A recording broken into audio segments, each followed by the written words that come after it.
Hello everybody, welcome back to another video where today we are here back in Pokemon Showdown. Now in the last video we covered what the best Pokemon lead was, and now we're going to go over what I think makes a good Pokemon defensively.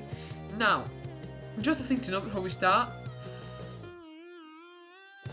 there's not one single best defensive Pokemon, because obviously as well as defensive Pokemon being able to take hits, you have to cover for the rest of your team which can't take hits. So for example, if I have Beedrill here, I make it Mega. Obviously, can't actually use it legally.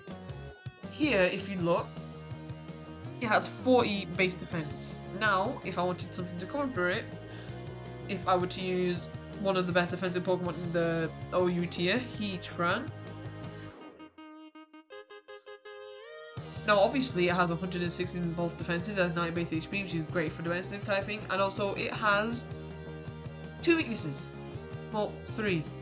Well, it has a lot of resistances, and obviously resistances are good, but the only thing is, an Earthquake would kill both of these. Why? Because they both have common weaknesses. Now, obviously I'm not saying Heatran is bad, I'm saying Heatran is one of the best, but defensive Pokemon are purely situational.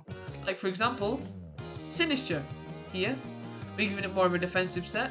We've given it the Big Root, we've given it Hospitality, we've given it Machigacha, Rage Powder, and Life Dew. This set is more for doubles, but the idea is the same. This Pokemon, Sinistcha, would take a ground type attack better than Heatran. Why is that? Because it has a better resistance. Therefore, Sinistcha would be a better partner for Mega Beedrill than Heatran. Now, obviously, covering for the weaknesses isn't enough. It obviously has to have good defensive stats, and whenever I think of good defensive stats, I think of Porygon 2. Porygon 2 is a normal type, which means it only has a weakness to fighting, which makes it great defensively. Only thing is though, it doesn't have any resistances, which makes it kind of unreliable to taking attacks. And the second drawback is the Eviolite, which if you read here, the Eviolite, it says that if the species can evolve, its defense and special defense are multiplied 1.5. Now, Porygon 2's evolution actually came out in Gen 4, which means this thing can technically evolve, but it has the stats of a fully evolved Pokemon because it was unevolved and a max evolution for so long. That's what makes it great, and honestly, I'd say it's one of the best Trick Room users. Because if you look at it, 90 in both stats gives it 256, 256. If you do 256 in the calculator, 256 multiplied by 1.5, you get 384 in both stats. On the subject of good Trick Room setters, Cresselia is crazy defensive with base 100 in both defensive, 120 HP. The only thing that I would probably be careful of though is, for example, dark type attacks and bug type attacks. I think dark and bug type attacks tend to be physical because I can't really name a special attacking dark type off the top of my head. Maybe like Illusion, Zoroark, but that's not really mainstream. Ghost type attacks are normally special though, so you might want to invest a little. You might want to split it up, because no matter how you spin it, this thing's gonna have base 300. It's not base. It's gonna have 300 defense across the board. Now, obviously, something else is defensive Pokemon don't always necessarily need to be like fully defensive. If you come in here and look at Escavalier, it has 200 in attack and 50 in its physical defense and 252 in its special defense. I have given it 252 in its special defense because most of these Pokemon are physically defensive. Like for example, Sinistcha with Rage Powder can take any physical attacks, and also I think it had, this might be a past set because I gave it Strength Tap, which lowered the attack of opponents, which means I could safely fully invest in special attack, since Sinistcha, when it terrestrializes to water, which is what the plan is with this thing, is to take fire type attacks for Escavalier, because obviously it's quad weak to fire. And honestly, across the board, Bug Steel is probably one of the best defensive types. I think maybe ones that are better are obviously Fire Steel, since you have the quad resistance to Fairy, which is great, and also the stab against Fairy with Steel. And then Steel Fairy obviously is probably the best. I think there were like 105 type combinations, but Steel Fairy is definitely one of the best. Maybe Steel Poison too, but then Steel Poison has the quad weakness to ground, which then makes it a deal breaker, because a deal breaker with most of these defensive Pokemon is, yeah, Porygon 2 is great, yeah, Cresselia is great, yeah, Heatran's great, but they have weaknesses that can be exploited. In terms of Porygon 2, I think its weaknesses are definitely the fact that the second it loses the Eviolite, then it's on 250 defense each, which still is not bad, but isn't necessarily great for something that should be taking attacks, so it can set up Trick Room, because Trick Room is always going to be set up less, which means it is almost guaranteed to be taking a hit. That's kind of why Rage Powder Pokemon are kind of better paired with Trick Room Pokemon, just because obviously in this case Sinistcha is immune to fighting type attacks and Porygon 2 is weak to fighting type attacks, which is why I thought it was a good fit.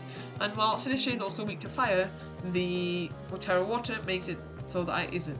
Maybe I should put a little more into defense here, because I've got Calm Mind, which increases special defense, but I'm gonna be honest, I'm kind of teetering on the edge of that now.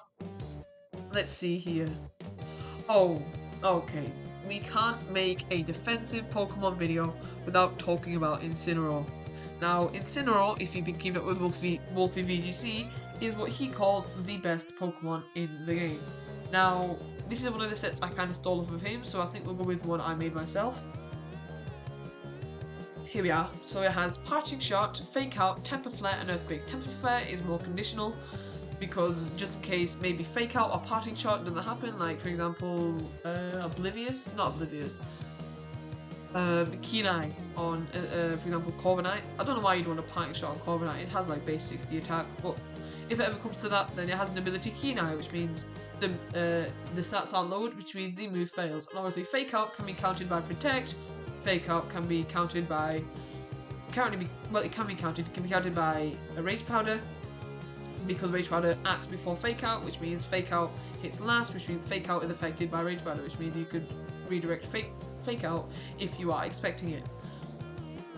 But what you could do is use Fake Out on a turn that is not your first and use Temper Flare to get double damage. So maybe, let's say example, you're playing against my team with an Escavalier and a Sinistcha. Obviously Sinistcha is probably going to Terra Water if I see an Incineroar, because I'm not great at defenses, I'm not got great physical defense, and this thing is a physical attacker. Maybe I'd go for either Parting Shot or Fake Out, depending on the situation, and then go Temper Flare after, just in case if the attack fails. So I can go straight for Escavalier. But honestly, I think if I use Temper Flare without the double boost from the move failing, I think Escavalier would go down anyway. But just to be on the safe side, I would definitely do that. I think that is what makes me bad as a trainer. Like, I make pretty good teams. Like, this team I'd say is pretty good. Only thing is though, I try playing it too safe, and that almost always bites me in the rear end. Let's see now. Ursaluna is another example of a bulky attacker, and it's less defensive. Like, Escavalier has a great defensive type. Ursaluna has less of a great defensive type and more of a better offensive type, since it has a 100% accurate ground type move, which is great. And it's stronger than Earthquake with Headlong Rush, but it doesn't target the other Pokemon. So it's really just a ground type plus combat, which it has stab with, and also you could Terra Ground to get more stab. Its ability Guts makes its attack 50% higher, and that paired with Facade, since it's stab already and then Terra Normal, you're stacking up crazy damage. And honestly, it has great defensive stats. You could pair this thing maybe with the Assault Vest, because they don't really have any set up moves except from Swords Dance. Swords Dance could be replaced with like another coverage move, like for example Poison Jab or something.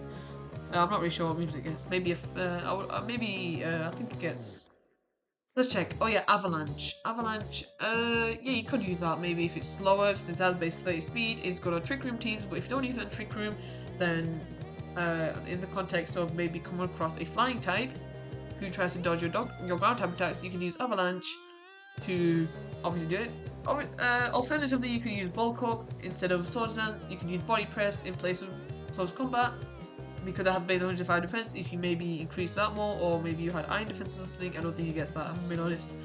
And if you look at its defensive stats, yeah, great, like I said, great offensive stats as well. 130 HP is amazing, you don't need to invest in that, which means it gives you more opportunity to invest in your defenses, which honestly is probably why it makes it one of the best Trick Room team, if not Trick Room attackers, if not the best. Only thing is I would say about this team is there's not enough attacking special attackers, because the second a physical wall comes around, what am I going to do? Stall it out? Probably, if I'm being honest. But yeah. Now, here is my favourite defensive Pokemon. Now, this isn't necessarily the set I'd go with if I wanted to be defensive. Let's go ahead over to National Dex. We have Goodra. I mean, I'm going to be honest, Collusion Goodra isn't actually great because of its typing, because it gets this Steel typing, Steel has a bunch of resistances, and it turns some of those single resistances into double resistances with Dragon. Because contrary to popular belief, Dragon is actually a pretty good defensive typing. Now, because I have 80 HP, you're going to have to fully invest in it. Maybe if I had something like 100, or maybe 130 like Ursaluna, maybe I'd invest like 8 in it. And with this base 100 defense is actually great. One of Gudra's weaknesses is ground type attacks and fighting type attacks, which unless you're using Focus Blast or Earth Power, you're gonna want high defense. So you know, yeah, sure. You want to do deficit attacks. It's base 60 isn't enough to put deficit in it and be confidently underspeeding things, because in a situation where you're going up against threats like Amoonguss, I think you definitely want to go last so you can damage it. But yeah, there's not really any way to get around Amoonguss unless you're faster. So yeah, I think Rage Powder is the bug type move, so Sapsip wouldn't actually help with that. But maybe Pollen Puff if you redirected it to Gudra somehow, which obviously no, I'm just blabbering. Pretty unlikely. Anyway, yeah, I would go for more of a defensive stat like this. If you want to go a little more mixed, which you know I would recommend, since 336 is alright. But you know, you could do better. Maybe you could do 150 with the positive and then the deficit in speed, and deficit in maybe speed. So you can set it up to be more of a trickery Pokemon, and then 106 down here. Or maybe you could do more in defense, maybe less in special defense, because obviously it's supposed to be a special attacking tank. But you know, you need a well-rounded thing. Also, Umbreon's a good one. Umbreon has 110 and 130. Now, for some reason, what I love doing is do 170, 252 up here, and then 86, 86 here, going positive in the physical defense, and then going deficit in it doesn't really matter, because the only attacking move this guy really uses is Foul Play, because he doesn't have great offensive stats. Maybe if you want to go for like a Z Celebrate Store Power set, that could be alright, because it has great defenses, probably best defenses of any evolution in the evolution line. Now, something else I've seen lots of maybe new players and maybe even more experienced players, but I remember I used to always do this. I used to overspend in the highest stat. For example, here I would do, instead of like equaling it, I'd go for maybe, since this guy's special defense is higher, I'd go fully into special defense, leave its physical defense in the dust. And that is actually not good, because if people know that you have the high stat in special defense, they will not use special attacking moves against you. They will go for your weakest stat, which if you haven't invested in, then you're going to be in trouble when you try taking an attack. For example, what does it take? Does it take fairy type attacks? This thing takes dark and ghost type attacks. If you want to pair it with maybe Cerulege, Sash, Swords Dance, Spit Blade, if you pair it with that, then you don't want to take a hit before it's Swords Dance. And it's pretty frail, but yeah, Frail Armor, Swords Dance, Focus Sash, Bit of Blade, Cerulege is definitely great to pair with this guy. Only thing is though, you want good defenses here. Anyway, that will be the end of today's video. If you did enjoy, then please consider subscribing and liking. Next video I think we'll go over maybe hazards. Actually no, we won't go over hazards. Maybe we'll go over clerics. Clerics are a big part, I think. Yeah, Umbreon's definitely one of the better clerics, since it's not fairy type, and most of them are fairy types, which means they're counterable by steel, and steel takes literally every type of attack except from like dark, ghost, and electric. Literally only those three, which is why Gudra is so good. So yeah, if you did enjoy, then please consider subscribing and liking, because they both help me out an absolute ton. Comment down below if you did enjoy this video, and also comment down below if I could cover anything else in Pokemon Jordan, because I happen to be pretty good at Pokemon. So yeah, if there's nothing much else to say, then I'll catch you guys in the next video. Stay in good health, and goodbye.